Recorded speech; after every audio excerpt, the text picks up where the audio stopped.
all the snow. That's a lot of snow we've gotten. You can see my walking trails to get out.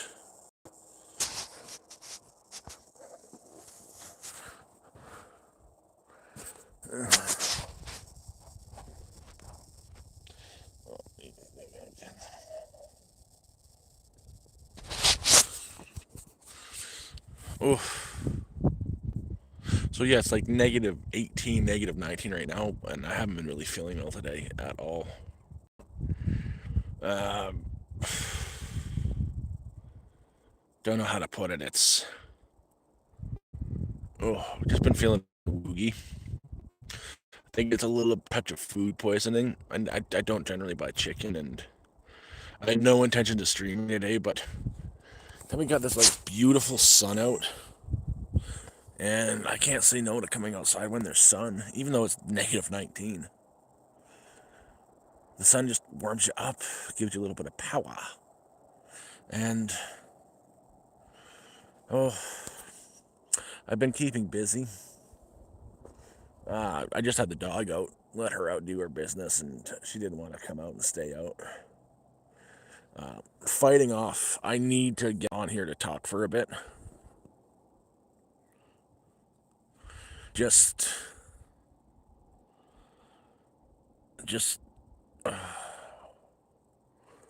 trying to fight off cabin fever. And how you doing, Boonduck and Maggie? But I'll show you guys how much snow there really is. Like that's just all been packed down. And look at the camper, right? It's right up to the bottom of the camper, and that from the lip, from the entrance of the door down is about it's about there's 2 feet of compacted snow on the ground, and like that tree is about 4 foot high, and yeah, it's been a spectacle. Like it's been nonstop snowing, no sun for it was 23 days we had no sun, a total of, and now we've got all the sun. See, even my panels are getting a little bit of power.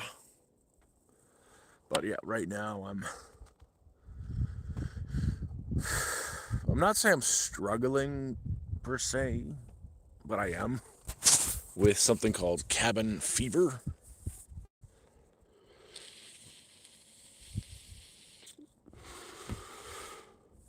Good thing is tonight I will be watching the new season of Stranger Things. My neighbor has Netflix, and he let me use his password to download the 4 episodes that came out. No, Bigfoot, it's a lynx. There's a lynx running around here going, hello, hello, hello. I can see his tracks right now. I'll show you its tracks.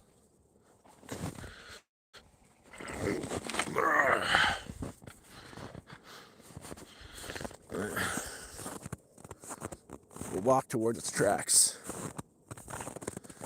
But it's been jumping up on the camper, all that jazz, looking for stuff to eat. And right there, those are all lynx tracks. Especially back there, like they've been hanging out here, going behind the camper. A lynx did it. Wild Food, how you doing? Oh, welcome from Canada to India. But Wild Food, right here, I like to sit during the mornings. They're mostly in the mornings. Can't see any now because we just got a fresh dusting, but we get the partridges right in here. I'll sit right here with my slingshot, waiting for a good shot to have a nice partridge for lunch. I love Wild Food, my friend. But you can see all the lynx tracks way in the back there. Over here, these are puppy tracks. You can tell where my dog goes. She like swims. And we've had a big old wolf visiting. I'd like to knock on the door.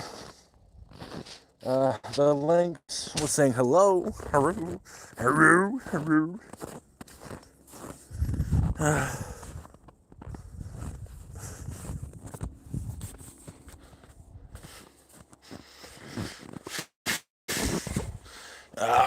I do have a story about people showing up.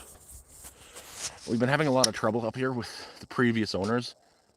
They want possession back of the property. They have an agreement with the corporation that owns the land. There's nothing they can do, but there's this Northland expansion project in the Ring of Fire. The Ring of Fire is an area of Canada. A lot of forest fires, hence the Ring of Fire. In this particular area, there's a lot of mines, gold mines and diamond mines. Just down the road, they're opening 2 diamond mines. 2. They're putting a train station right by us. That's going to boost the value of the land immeasurably. And they're trying to find a way to scare us all away so they can try to take possession back to the property and make a boatload of cash. And yeah, that. Or the other story is that door right there. That's how I get in and out. My neighbor over there, way down there, I had to give him a phone call. I was trying to get outside to let the dog out, and I couldn't open the door. I tried to play with the lock. I thought I locked myself in somehow. I did not. Rain got into the outdoor latch and froze the mechanism shut. Not rain, but condensation, I guess, from the inside and outside. And I got frozen in the camper. Like, I could not open the door. I was thinking about getting the emergency window open and climbing out of it. I had to call him to come over with a blowtorch to melt my door so I could open it. That's how cold it gets up here. Like, right now is a pleasant day. It's negative 19 and we've got sun. It's been down to negative 33. And within like 9 days, it's going to be negative 50. That scares the crap out of me. Electricity to charge my stuff? I haven't been charging my stuff. That's the point. That's why I haven't been online. I've got electricity right here. This is for Not Hurdy. I like your name. That's clever. But I've got solar. But without sun, you don't get power. Look up something called the BioLite. I was on the way up here before I got here in March of last year. I ordered a BioLite online and I brought it up with me, and it's an amazing little device. It looks like a coffee can, like a long coffee mug or one of those silver drink. And there's a battery pack that hooks onto it. You can cook on it and you can boil water on it. It's a fire thing, but there's a little device that goes in there that heats up and it generates power. That's how I've been keeping my phone charged, is by feeding the BioLite, charging the battery, charging my phone when there's been no power. I've got a generator, a gas generator, but that won't start in negative 20, and it definitely won't start in negative 30. And I do have batteries in there for the solar setup.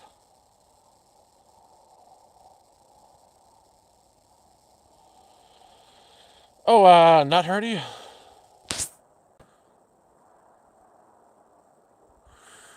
Yeah, same thing I did like I was in Toronto. Same thing I did when I was in Sudbury. I have battery banks. I still have most of those battery banks too. You get them cheap on sale at Walmart. Every 5 days, I'd take a trip to the library, spend a few hours in there, check out a couple books, charge all my stuff up, and head back to camp. It was always the library. I think if you libraries should be safe havens for anybody and everybody. Just if you're gonna do that, be respectful. I'm from here. I'm from Canada. I am Canadian. I'm born in Canada, raised in Canada. I'm originally like southern Ontario, where it's a lot warmer.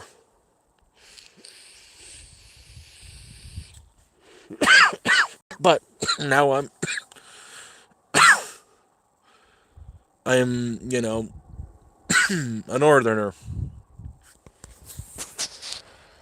But that's again, it's been a long time since I've been homeless. over a year.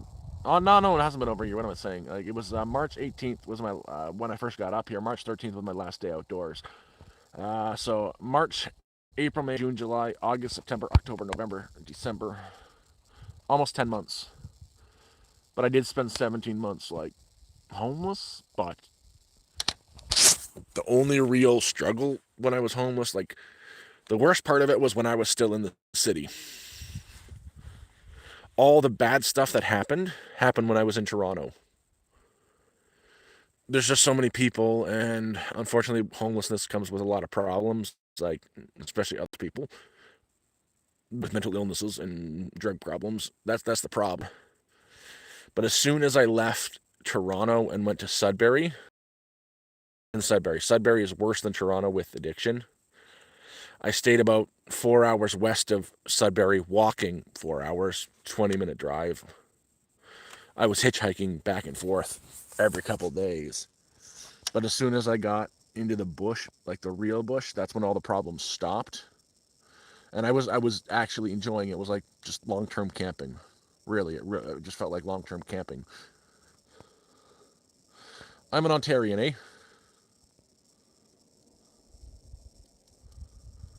Yeah, oh, it is a very beautiful country, especially with all this snow and the lack of humans around.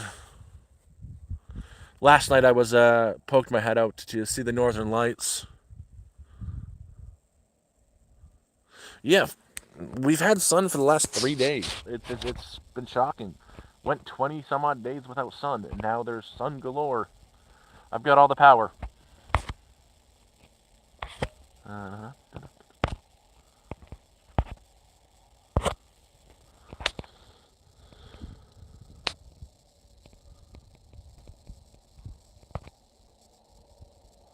Uh, Red Bucks, yeah, no, that's the best part of up here. There is a lack of humans. I've got neighbors. I've got a neighbor right there, over there, right there, and up there. Besides that, there is a lack of humans here, and the humans that are here are my kind of people that they just want to mind their own business. They ain't gonna bother you. It's not. The,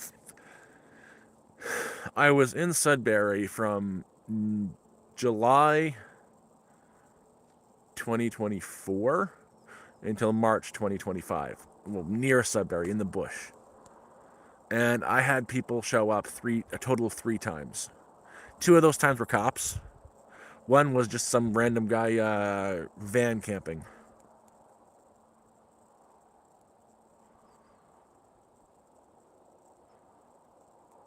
Yeah, oh, One Plus. I wouldn't say that there's no bad people up here. The problem with the North, especially small towns like Iroquois Falls, Cochrane, and Timmins, is they are small towns. There's nothing for young people to do. And that means there's 2 things to do: drugs and pregnancy.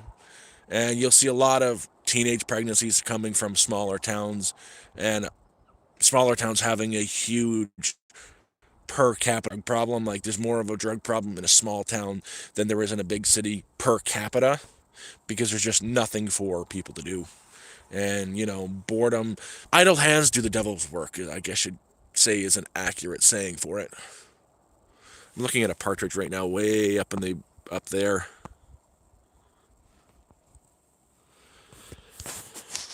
I'm constantly having to sweep snow off of them, but no, not real maintenance. I don't have enough solar panels. I could use 6 more of these ones,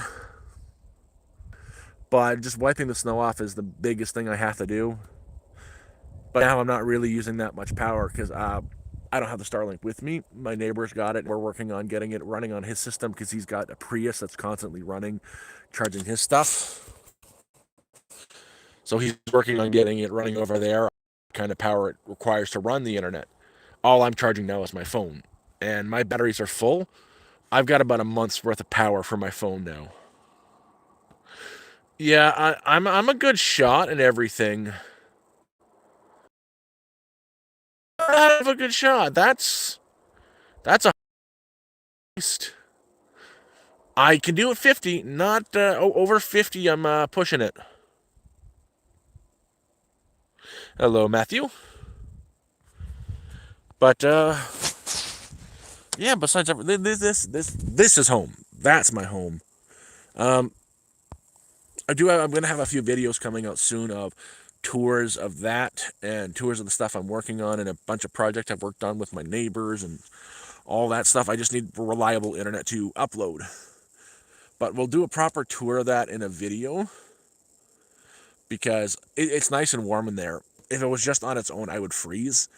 But I've got those removable Velcro slips all up on the walls, on the ceilings and the floors and the walls to hold in a little bit of extra heat. And not that the Velcro isn't holding in the heat, but I've got blankets up on the walls and the ceiling and the floors just to keep the heat in. Because negative 30 is no joke.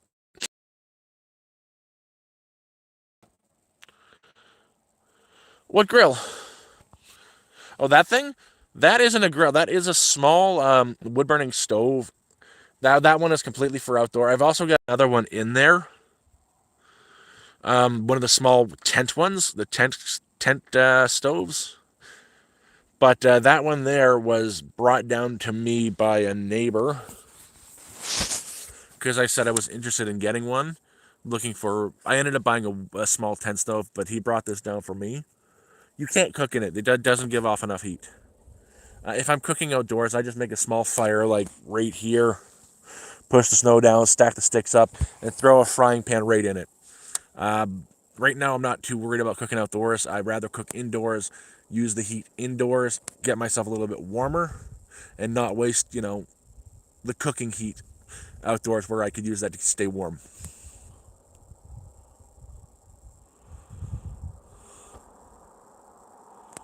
Well, thank you, Matthew. I appreciate that. What's a Kelly kettle?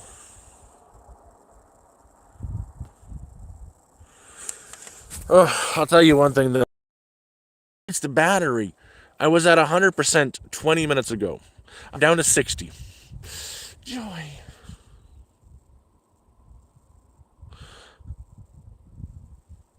No, my pots are outdoors. I've got pans and cast iron. Who knows? But anyways, oh, me hands are starting to get cold. My phone is getting to die. Just pop on for a few minutes today to say, hey guys, I'm still surviving. I do have something called food poisoning. Oh, are you talking about that small little the black camping stove that I was using when I was still in Toronto before I left Toronto? I know exactly what you're talking about. Yeah, that small little grill when I had that the canvas hobo shack in Toronto. I know exactly what you're talking about. I miss that thing.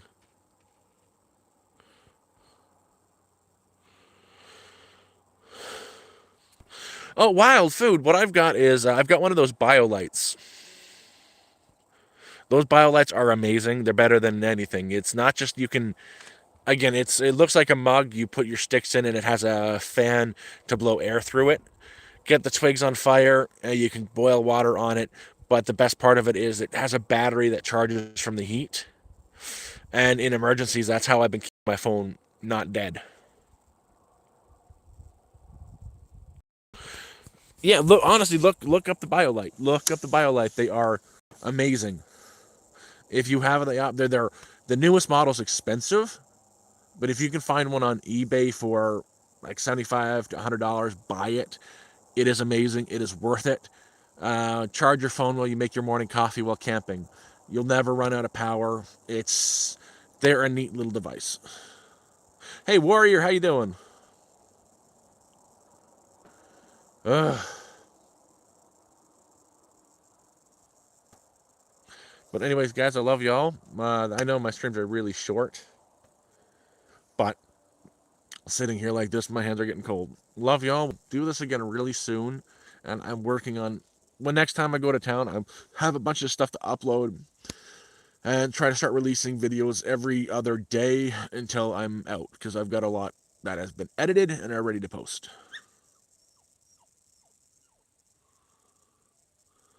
All right, see, yeah, well, how you doing? Oh, you came in at the bad time. I'm just saying my goodbyes. Love y'all. Bye-bye.